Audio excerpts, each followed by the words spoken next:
요한복음 5장 10절에서 15절까지 되겠습니다.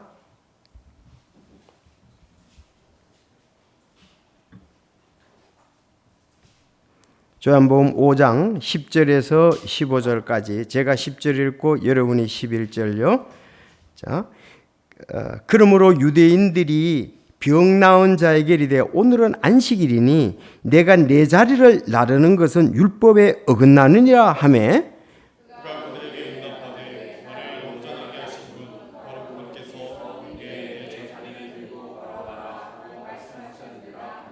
그때 그들이 그에게 묻되 내게 내 자리를 들고 걸어가라 하고 말한 자가 누구냐 하였으나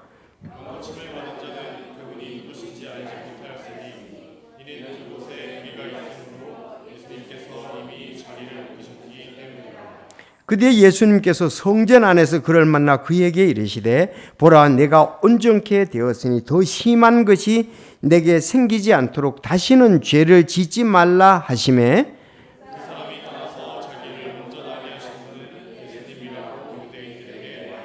아멘. 기도하겠습니다. 하나님 아버지 감사합니다. 참 찬양으로 주께 영광을 돌렸고 기도로 우리의 오늘 참 시작 도와주시기를 기도했는데 이 시간 이제 말씀이 증거됩니다. 말씀의 저자이신 성령님께서 인도해 주시고 또 우리가 말씀에 굳게 서게 하시며 말씀을 바르게 나누어 참 분별력을 또 가지고 믿음 생활하는 저희들이 되게 하여 주옵소서. 풍성한 은혜의 말씀이 성령의 역사 속에 우리 속에 안착되게 하시고 또 좋은 열매를 맺을 수 있도록 주여 인도하옵소서. 특별히 성령의 열매가 풍성케 하옵소서. 이 참 38년 되었다가 병자로 있다가 나온 자가 주님께 영광을 돌렸듯이 정말 우리는 죄로부터 참 온전케 나았는데 주님께 영광 돌리는 귀한 삶 살 수 있도록 인도하시고 또 말씀의 귀한 복을 허락하여 주옵소서. 예수님의 이름으로 기도드리옵나이다. 아멘.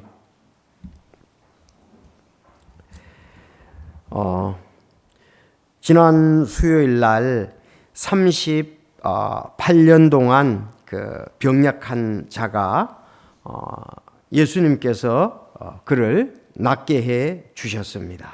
자, 그 사람이 낫고 난 다음에 지금 있었던 일을 오늘 저녁엔 보게 되거든요. 아니 무슨 반응이 있을 거 아니에요. 그 사람이 예수님에 대한 태도, 또 그 사람이 이제 그 안식일 날 그렇게 낫게 했기 때문에 바리새인들이 안식일 날 왜 낫게 했느냐, 왜 자리를 들고 가냐, 이런 문제가 그들에게 대두된 것을 우리가 보게 됩니다. 자, 우리 첫째가 요한복음에는 7가지의 그 기적이 나오죠. 첫째 기적이 갈릴리 가나에서 있었는데 어떤 기적? 물로 포도즙을 만드심. 그것은 구원은 뭐로 말미암는다? 예, 말씀으로 말미암는다. 두 번째, 우리가 그 귀인의 아들이 낳게 되죠. 어디서? 갈릴리에서 나게 되고, 그러나 아버지는 갈릴리 가버나움에 있었습니다. 갈릴리 가나에 있었습니다. 그렇죠? 자, 그것은 구원은 무엇이다? 구원은 믿음으로 말미암아 된다. 왜 그랬습니까? 그때 믿었잖아요. 말할 때. 그렇죠? 처음에 말하는 대로 행하라 그랬습니다. 말씀으로 말미암는다. 그들이 내 아들이 낳았다 그럴 때에 그의 말을 믿었습니다. 자, 38년 된 병자는요, 구원은 은혜로 말미암는다. 구원은 은혜로 말미암는다. 왜? 그 38년 된 병자 말고 베스다 연못가에는 많은 환자들이 있었거든요. 근데 그 중에서도 이 사람만 나왔으니까 구원은 은혜로. 우리도 이 땅에 71억 인구가 되잖아요. 우리가 구원받은 것은 하나님의 은혜다. 그렇게 볼 수가 있습니다. 자, 예수님의 능력에 대해서는 예수님의 능력은 물로 포도즙을 만드는 것은 지를 초월한 주님의 능력. 자, 다음에 그 귀인의 아들은 거리를 초월하신 예수님의 능력. 오늘 지난주에 38년 된 병자는 뭐를? 시간을 초월한, 왜 38년 됐든 하루가 됐든 몇 시간이 됐든 예수님은 능력을 나타내실 수 있다. 그래서 시간을 초월하신 예수님에 대해서 말씀하시는 거다. 그렇게 보면 되겠습니다. 자, 이렇게 예수님의 은혜로 그가 구원을 받고 또 38년이나 되는데도 시간을 초월하신 주님의 능력으로 그가 구원을 받았습니다. 뭐 이루 말할 수 없이 기쁘겠죠. 아니 38년 된 동안 병약함으로 누워 있었는데 낫다니까 이거 얼마나 아마 죽을 날만 기다렸을지도 몰라요. 소망이 있다는 것은 단지 베데스다 연못가에서 천사가 내려서 물을 젖을 때 들어가서 낫는 그 방법밖에 없습니다. 뭐 의원이라든가 날 가망성이 없으니까요. 자, 38년 동안 그렇게 누워 있다가 나았으니까 뭐 세상을 얻은 거죠. 모든 세상을 얻고 얼마나 기뻤습니까? 자, 그런데 낫고 나니까 또 사람들이 축하해주고 반가워해주고 함께하고 그런 것보다 여기 또 문제를 제기를 오늘은 했습니다. 10절에. 자, 그러므로 그 9절에 보니까 즉시 그 사람들이 온전하게 되어 자기를 들고 걸어가는데 바로 그날은 안식일이더라 그랬어요. 안식일. 자, 그러므로 유대인들이 병 나은 자에게 이르되 그랬어요. 오늘은 안식일이니 내가 자리를 나르는 것은 율법에 어긋난다.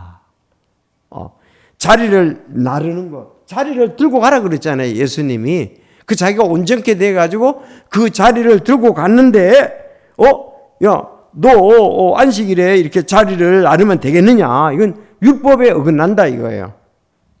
율법에 어긋난다. 그렇게 얘기를 하고 있습니다. 우리 안식일에 대한 복음서에 참 예수님과의 그 논쟁에 대해서 많이 기록하고 있습니다. 이 바리새인들 자신들도 예수님이 그 안식일에 행한 일에 대해서 서로들의 분열이 있었어요. 통일되지가 않았습니다. 예를 든다면 요한복음 9장을 가보겠습니다. 요한복음 9장 13절 가보겠습니다. 9장 13절을 보면 그들이 전에 눈물 흘렸던 그 사람을 바리새인들로 데려갔는데 예수님께서 진흙을 이겨 그의 눈을 열어 주신 날은 안식일이더라. 이날도 또 안식일입니다. 그때 바리새인들도 그가 어떻게 시력을 받았는지 그에게 다시 물으니 그가 이르되 그 사람이 진흙을 내 눈에 바르매 내가 씻었고 보나이다 하니. 자, 16절 시작.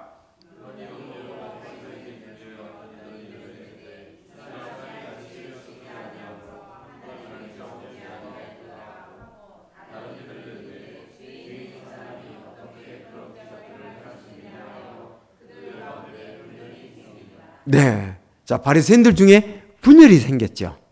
그런 경우도 있습니다. 왜 그러냐면 예수님이 진흙을 이겨 발라서 낫게 해주니까 이분이 하나님께로부터 왔느냐? 그 문제. 그리고 하나님께로 왔다 안 왔다 이거에 대해서 만약에 죄인이 어떻게 저렇게 기적을 행할 수 있느냐 이거예요. 여러분 죄인이 기적을 행할 수가 없잖아요. 그러니까 어떤 사람은 하나님께 온 게 맞다. 야, 그런데 안식일을 범했잖냐. 이것 때문에 바리새인들 중에서도 이렇게 분열이 있게 됐다 그랬습니다. 자, 그러면 예수님에 대해서도 바리새인들 중에서 야, 저 하나님께로 오신 분 맞다? 죄인이라면 어떻게 저런 기적을 행할 수 있을까? 그런 생각을 하는가 하면 안식일을 범해서 그건 아닐 거야. 이렇게 서로 태도들이 생각들이 엇갈리는 것을 볼 수가 있습니다. 자, 그러면은 어떤 바리새인들은 안식일을 안 지키니까 죄인이라고 얘기를 했고 또 죄인이면은 저렇게 할 수가 없다 그렇게 얘기를 했습니다. 예수님은 안식일에 말씀을 가르치고 병자들을 고치셨습니다. 지금 오늘도 그렇고 9장에서도 그렇습니다. 그렇죠? 안식일날 분명히 예수님은 뭐 그냥 하나 그냥 대충 하는 게 아니고 안식일날 병을 고치셨습니다. 이 바리새인들에게 안식일에 병 고치는 것 때문에 상당한 그 반감을 불러일으키고 또 이렇게 병자를 고쳤다는 것을 갖다 그들은 율법을 범하는 죄인으로 정죄를 했습니다. 근데 예수님은 근본적으로 어떻습니까? 예수님은 율법을 어기신 적이 없습니다.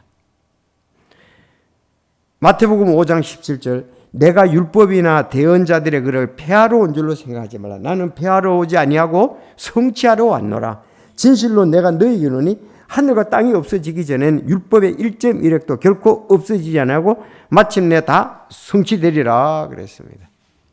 예수님은 그것을 바르게 해석을 해주고 바르게 역사하고 세우기 위해서 그렇지 근거 없이 그날 안식일 날 가르치거나 병 낫게 한 그런 것은 잘못된 그게 아니라는 거죠. 그러니까 주님의 율법을 어기는 분으로 봤습니다. 자, 바리새인들의 지금 그들의 태도, 그들의 관점이 잘못되었습니다. 그들은 성경이 기준이 아니고 전통이 기준이었기 때문에 그렇습니다. 따라합시다. 성경이 기준이 아니고 전통이 기준이었기 때문에 그렇습니다. 네. 조금 있다가 이제 그들의 전통에 대해서 그들의 전통이 마치 하나님의 말씀 같이 생각을 했습니다. 근데 예수님은 그거에 대해서 가장 바르게 잘 알려주고 그 뜻을 또 나타내신 것을 볼 수가 있습니다. 그래서 오늘 이제 9절에 안식일이었더라 그랬습니다. 10절 그러므로 유대인들이 병 나은 자에게 오늘은 안식일인데 내가 내 자리를 나는 것은 율법에 어긋나이다 한다고 그랬습니다. 자, 주님은 유대인의 전통을 하나님 말씀 위에 뒀단 말이에요. 유대인들이. 그것은 비성서적이고 반성경적인 신앙이다 이 말입니다. 예를 들면 마태복음 15장에 보면 서기관과 바리새인들이 예수님께 나와서 뭐라 그러냐면 당신의 제자들은 어찌하여 장로들의 전통을 범하나이까? 그들이 빵을 먹을 때에 손을 씻지 않는 것 그거에 대해서 얘기를 했습니다. 손을 안 씻는 것에 대해서 얘기를 했습니다. 그래서 예수님께서 한 예를 들어주신 거예요. 예수님께서 이 전통이 잘못됐다는 걸 지적해 주는 것이 마태복음 15장 1절에서 9절에 나옵니다. 너희들 장로들의 전통 잘못됐다 이 말입니다. 알았죠? 거기다 이제 써놓으세요. 전통이 잘못됐다는 것을 말씀하시면 이렇게 해주면 돼요. 자, 마태복음 15장을 한번 가보겠습니다. 마태복음 15장. 네.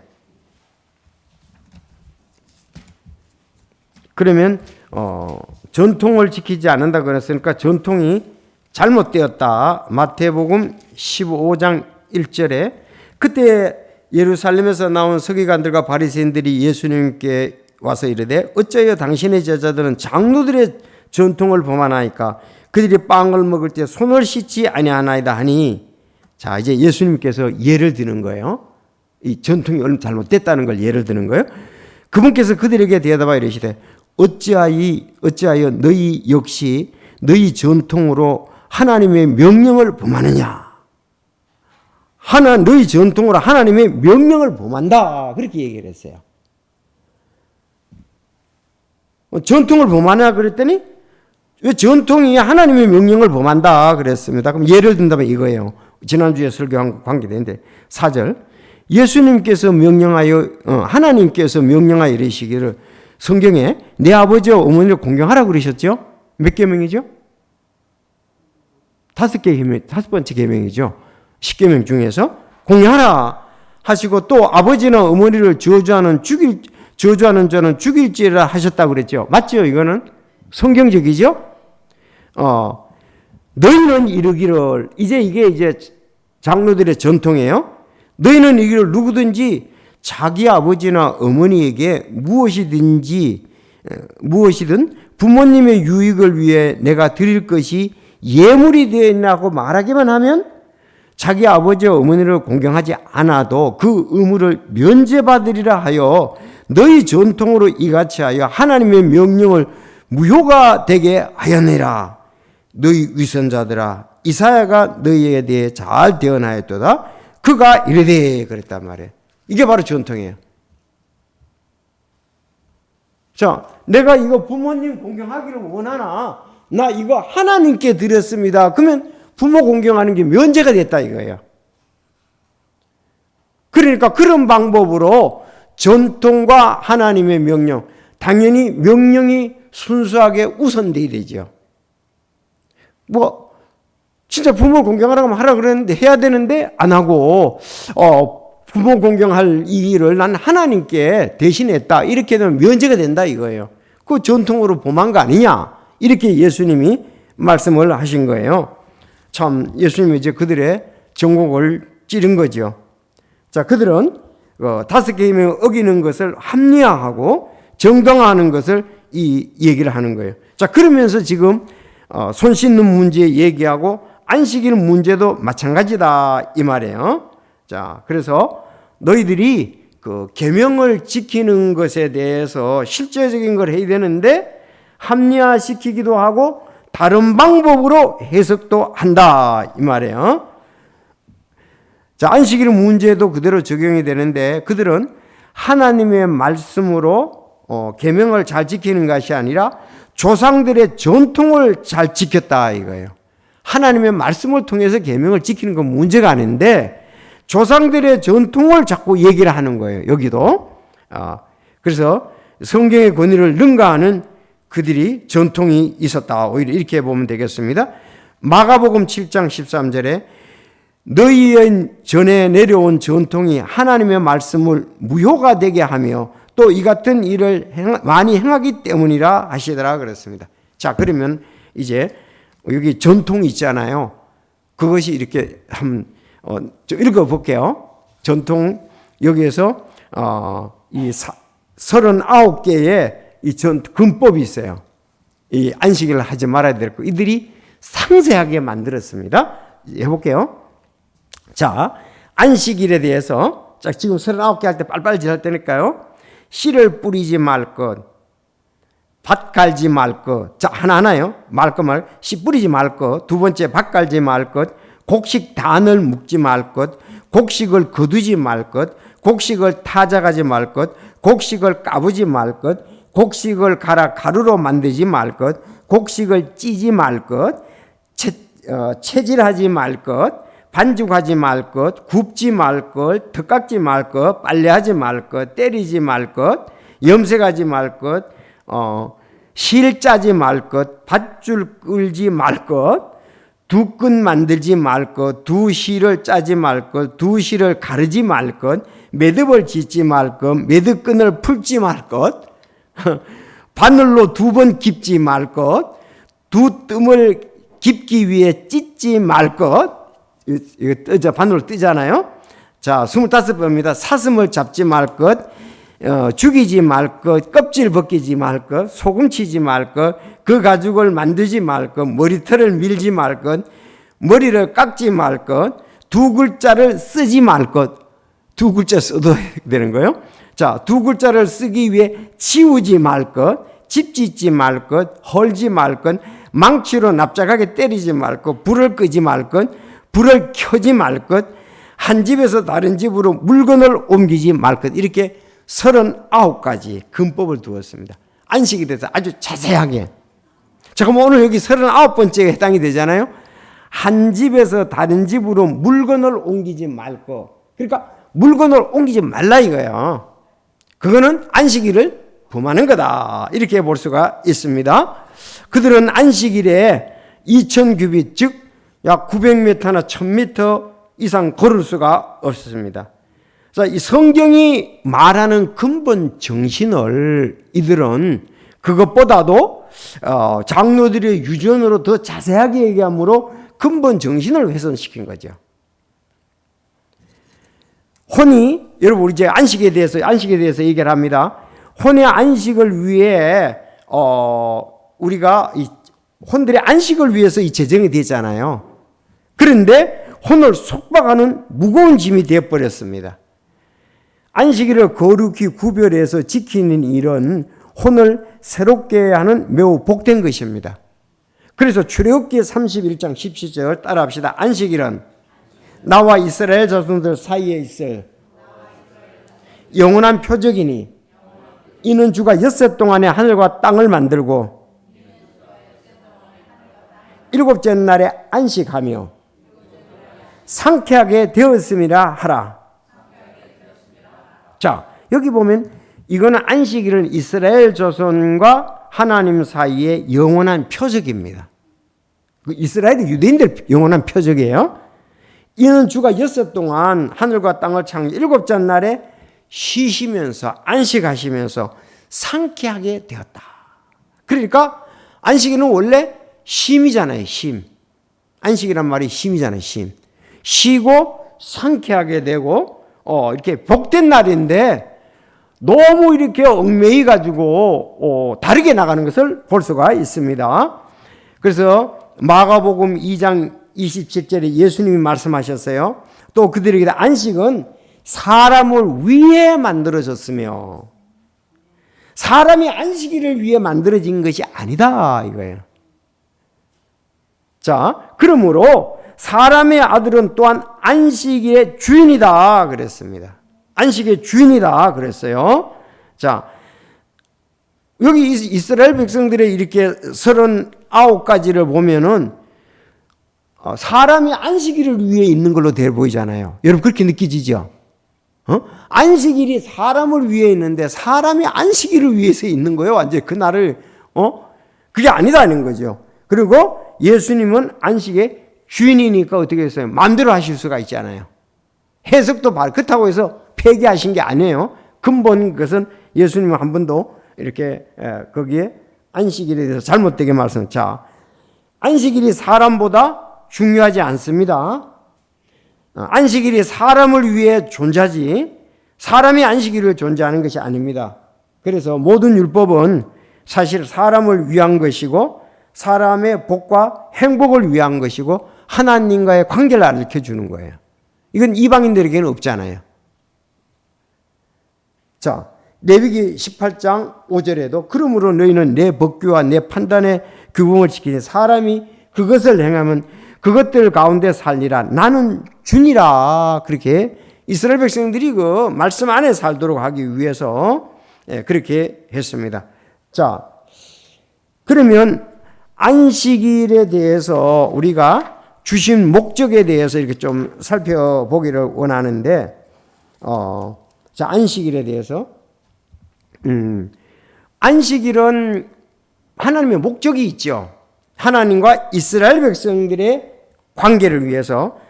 예수님은 첫째, 그러면 두 가지만 볼게요. 예수님은 안식일의 주라는 것 있잖아요. 주인이다. 이렇게 말했습니다. 누가복음 6장에 보면 안식일에 제자들이 이삭을 따서 손으로 비벼 먹다가 바리새인들에게 걸렸죠. 그때 바리새인들이 즉시 예수님께 이의를 제기했습니다. 어떤 사람이 그때 바리새인이가 어찌하여 안식일에 행하면 율법에 어긋나는 일을 하였느냐 그렇게 얘기를 할 때 이제 예수님이 안식일의 주일이라는 거예요. 근데 예수님이 딱 예를 든 게 있죠. 다윗의 예를 들었습니다. 다윗이 제사장밖에 먹지 못하는 그 빵을 먹었지 않냐 그렇게 얘기를 합니다. 그 다윗의 예를 들면서 그러면서 오늘 야 나는 안식일의 주인이야 주인. 내가 마음대로 할 수 있어 이렇게 말했잖아요. 그때 원래 다윗도 그거 하면 안 되잖아요. 제사장은. 근데 왕으로서 건드려가지고 했다 이거예요. 자, 주님은 안식일을 제정하신 분이십니다. 안식일이란 법 아래 있지 않고 안식일이란 법 위에 계신 분입니다. 그래서 안식일은 주님을 위한 것이고 주님 자신의 것이라 이 말입니다. 자, 그래서 출애굽기 31장 18절에 보면 내가 너희를 거룩히 구별하는 주인 줄 알라. 그래서 안식일을 줄 때에 내가 너희를 거룩히 구별하는 주인이다 이거예요. 안식일을 줄 때 그 주인이 누구냐 이거야. 그러니까 구별하는 주니까 내가 주일날 마음대로 할 수 있다 이거야. 먹으라 그럴 수도 있다 이 말입니다.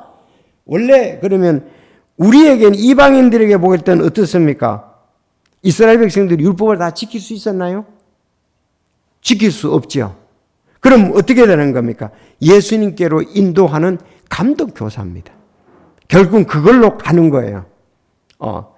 자, 믿음이 온 뒤에는 더 이상 감독 아래 있지 아니한다 그랬습니다.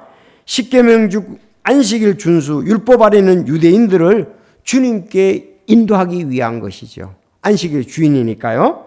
자, 그러면 또 안식일의 주인이라는 것을 여기서 말하고 안식일에 선을 행하는 것이 옳다는 것을 가르쳐 주기 위함입니다. 안식일에 선을 행하는 것. 누가복음 6장 6절에서 7절. 안식일에 그 회당에 가르쳤었는데 오른손 오그라든 사람이 있었습니다. 안식일 날 회당에 들어가셨거든요. 예수님께서. 바리새인들이 고소할 구실을 찾기 위해서 안식일에 손 오그라든 사람 고치는가 안 고치는가 예수님을 시험하기 위해서 봤습니다. 바리새인들은 아무리 선한 일이라도 안식일에 해서는 안 된다고 생각을 했습니다. 자, 그래서 그때 예수님께서 고쳐주셨고 또 그 안식일에 대해서 얘기를 하는 거예요. 안식일에 선을 행하는 것이 율법에 맞느냐, 악을 행하는 것이 맞느냐, 생명을 구하는 것이 맞느냐, 죽이는 것이 맞느냐, 그렇게 얘기를 했습니다. 그리고 내가 예를 든다 이렇게 했어요. 누가복음 13장에 주께서 그에게 대하되 너 위선자여, 각 사람이 안식일에 자기의 소나 나귀를 외양간에서 풀어내어 끌고 가서 물을 먹이지 아니하느냐. 안식일에 소 물을 먹인다 이거예요. 그러면 보라, 아브라함의 딸인 이 여자가 18해 동안이나 사단에게 매여 있었으니 안식일에도 그 매인 것에서 풀어주는 것이 마땅하지 않느냐 이거예요.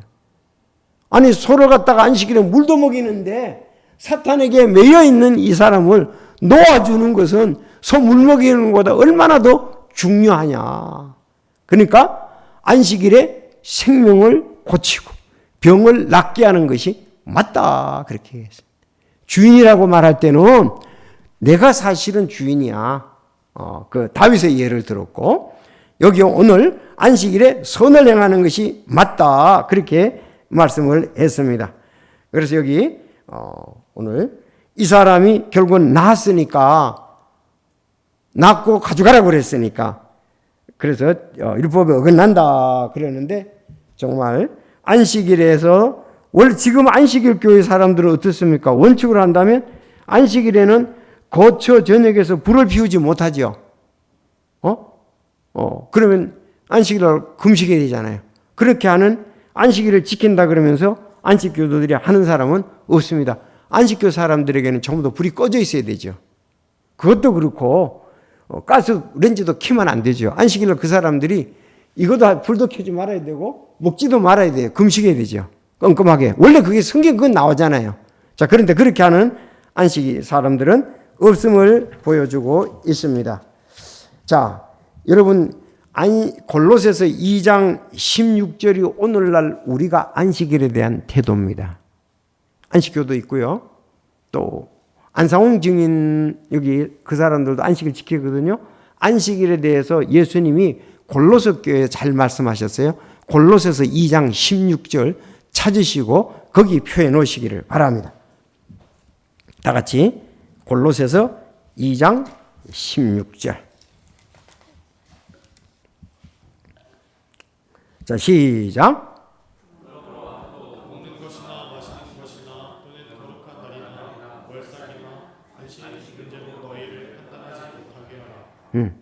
자, 17절.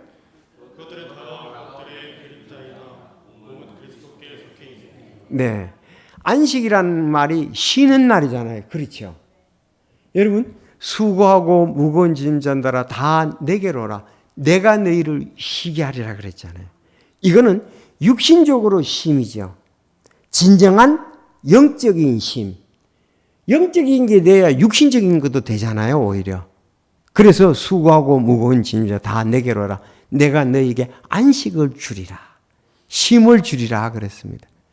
여러분, 우리가 육신의 안식보다도 영혼의 안식이 더 중요한 거 체험해 보셨죠? 우리가 때로는 주님의 일을 할 때 피곤합니다. 그런데도 오히려 주님을 섬겼기 때문에 마음의 기쁨이 있어 안식이 있어서 회복이 되는 것을 느낍니다. 육신은 피곤한데도. 여러분 오늘 저녁에도 마찬가지잖아요. 그래서 어떤 사람이 간증의 찬송을 했잖아요.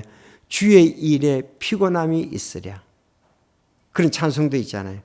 그러니까 많은 사람들이 이제 주일날 되면은 어우 난 피곤해서 뭐 오늘 하루 쉰다든가 예배한다. 그러나 갔다 오면 오히려 쉰 것보다 더 기쁨도 있고 오히려 그 마음의 안식이 중요하잖아요. 몸의 안식보다. 마음의 안식이 안 되면 몸의 안식도 안 되는 거예요. 사람은 근심은 뼈로 마르게 한다 그랬잖아요. 근심을 주님께 맡겼을 때에 오히려 참 힘이 있지 않습니까? 그러니까 육신은 쉬어도 뼈로만 근심이 있어서 이게 힘이 제대로 안 됩니다. 그래서 우리가 그런 거 영적인 거 참 예수님 맞잖아요. 수고하고 뭐 진짜 예수님한테 오면 힘을 얻잖아요. 이거는 그러니까 구약의 그 안식은 신약의 예수님의 힘에 대한 그림자다. 그렇게 볼 수 있잖아요. 그림자입니다. 알았죠? 그러니까 쉬려면 어디 가야 돼요? 메시아 예수 그리스도에게 가야 됩니다. 죄 용서를 받아야 또 힘이 있지 않습니까? 그래서 우리가 그런 걸로 보면 되겠습니다. 자, 그런데 이제 이 안식에 대해서 좀 얘기를 했고 이 오늘 38년 된 병난 사람의 자세를 한번 보겠습니다. 두 번째, 여기 12절, 13절. 자, 다시 5장으로 가세요. 골로새서 2장 16, 17 체크해 놓으셨죠? 자, 다음 12절, 13절 읽어주시기 바랍니다. 시작.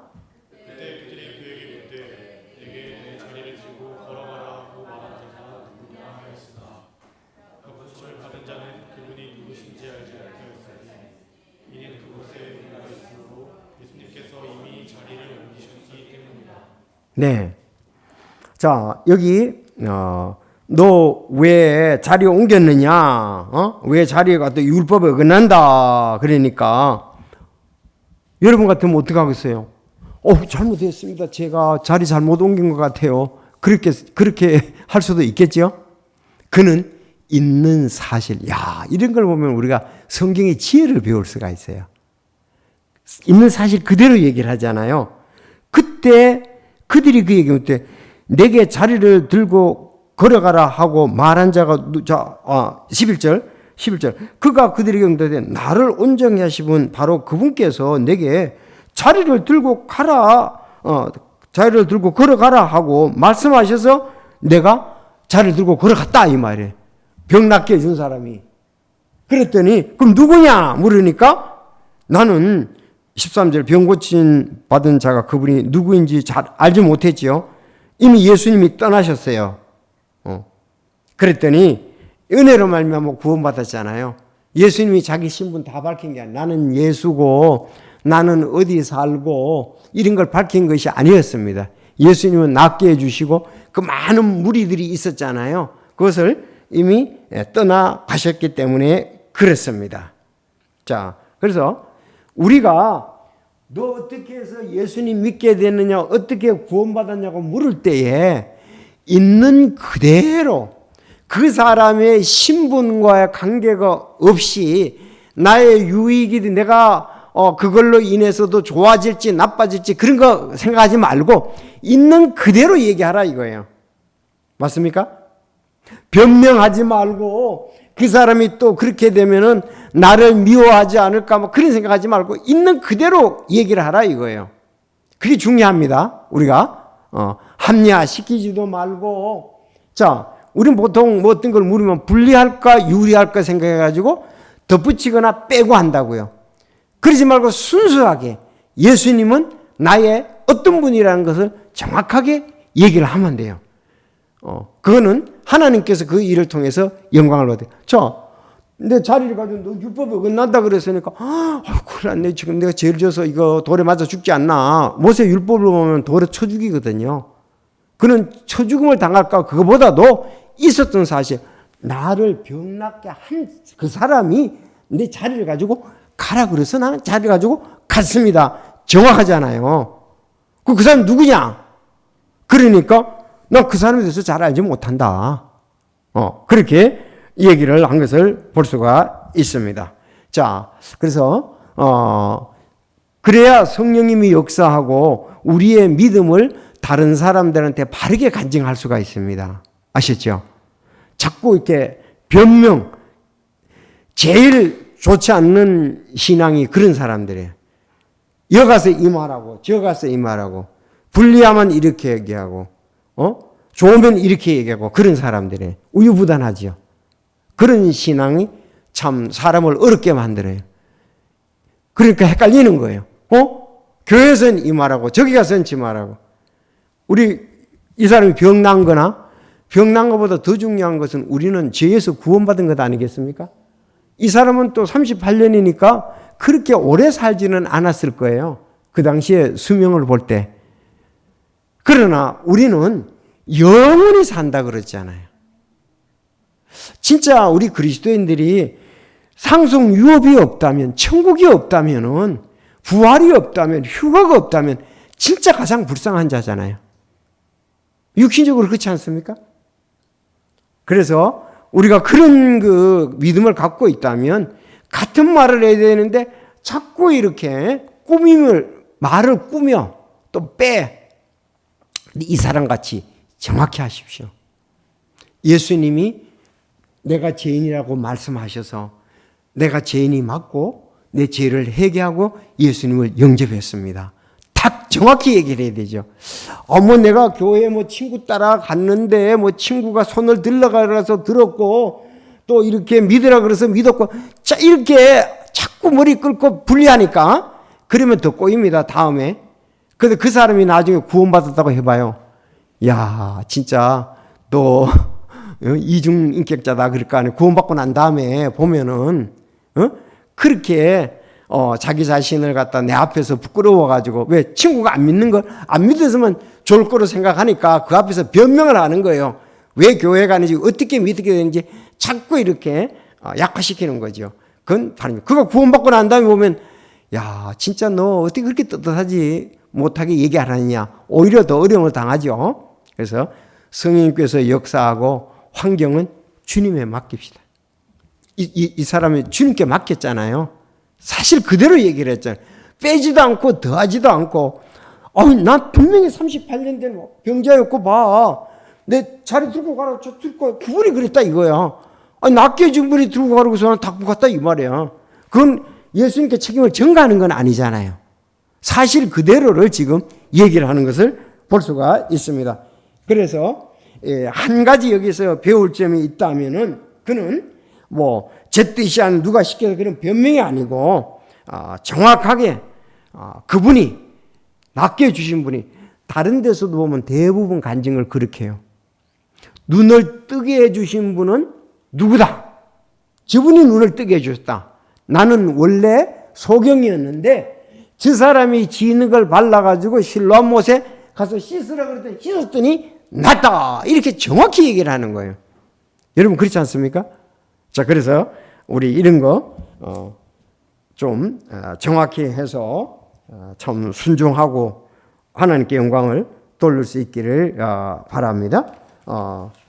자, 그런데 예수님이 이제 하신 말씀 14절 15절 하고 끝낼게요. 그 뒤에 예수님께서 성전 안에서 그를 만나 그에게 이르시되 보라 그랬어요.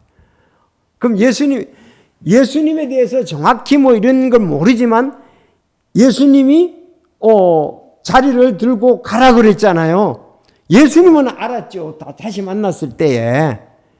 자, 내가 온전하게 되었으니 더 심한 것이 내게 생기지 않도록 다시는 죄를 짓지 말라 하시니라. 그럼 이 사람의 38년 동안 이렇게 아팠던 것은 무엇 때문에 그래요? 자기의 죄 때문에 그렇습니다. 다시는 더 심하게 다시는 죄를 짓지 말라 그랬습니다. 근데 다른 때에서는 보면은 그의 죄도 아니고 그의 부모 죄도 아니고 하나님이 영광을 받으시기 위해서 그렇게 한다는 말씀이 있잖아요. 그래서 그 모든 게 죄 때문에 꼭 병든 건 아니라는 거죠. 하나님의 뜻을 하나님이 그 일을 하시고자 그렇게 됐던 것도 있고 이 사람은 자기의 죄 때문에 더 심한 것이 생기지 않도록 다시는 죄를 짓지 말라 그렇게 얘기를 하고 있습니다. 우리가 구원받고 난 다음에 베드로서 4장 2절 그런즉 그는 자기 육체의 남은 때를 더 이상 사람의 정욕대로 살지 않고 오직 하나님의 뜻대로 살아야 하리라. 그분께서 모든 사람을 죽으신 것은 살아있는 자들로 하기 이제는 자기를 위해 살지 않고 오직 자기를 위해 죽었다가 다시 일어나신 분을 위해 살게 하려 함이라. 그래서 이제 우리가 구원받았다면 무엇을 위해서 살 것이냐? 바로 나를 구원해 주신 그분을 위해서 살아야 된다는 것을 우리는 이제 은혜를 헛되이 받지 않아야만 되겠습니다. 자, 그래서 이제 15절까지만 그분이 떠나서 자기를 온전케 하신 분은 예수님이라고 유대인들에게 말하니라 그랬습니다. 이제는 지금 얘기를 했습니다. 여러분, 유대인들이 예수님 싫어하죠. 그런데 그가 간증을 한 것을 볼 수가 있습니다. 성도 여러분, 우리도 이런 걸 볼 때에 예수님이 누구라고 다른 사람에게 말할 수 있어야 됩니다. 그를 고쳐주신 분이 예수라는 사실을 이제 알자 유대인들에 가서 자기를 온전케 하신 분이 예수님을 증거했습니다. 이것이 예수 그리스도를 발견한 사람들의 특징입니다. 여러분, 이제 사도 바울에 대해서 사도 바울이 그가 예수님을 믿는다고 하면 얼마나 불리하게 될지는 다 알지요. 자기가 그렇게 피박을 했으니까. 그런데도 불구하고 그는 사도행전 9장에 이제 그 얘기가 나오고 22장, 26장에서 바로 예수 그리스도가 나를 이렇게 다마스커스 도상에서 나를 구원해 줬다. 앞으로 재판이 그런 얘기하면 불리하게 될 텐데도 그는 자기를 구원해 준 예수님을 그대로 잘 드러냈습니다. 여러분, 다니엘도 만약에 예루살렘을 향해서 기도하면은 지금 죽을 줄 알고도 그는 하나님께 기도한 것을 볼 수가 있습니다. 우리는 사람들에게, 친구들에게 죄에서 우리를 구원하고 지옥에서 우리를 건져주신 예수님을 있는 그대로 나는 예수님을 이런 분으로 나는 믿는다고 겸손하면서도 확실하게 증가하는 우리가 되어야 되겠습니다. 너는 지옥 갈 사람이고 나는 천국 갈 사람, 그런 게 아니라 그를 긍휼히 여기면서 진지하게 내게 이루어진 것을 말씀을 통해서 다 이렇게 한다면은 혼들이 돌아오게 되리라고 믿습니다. 기도드리겠습니다.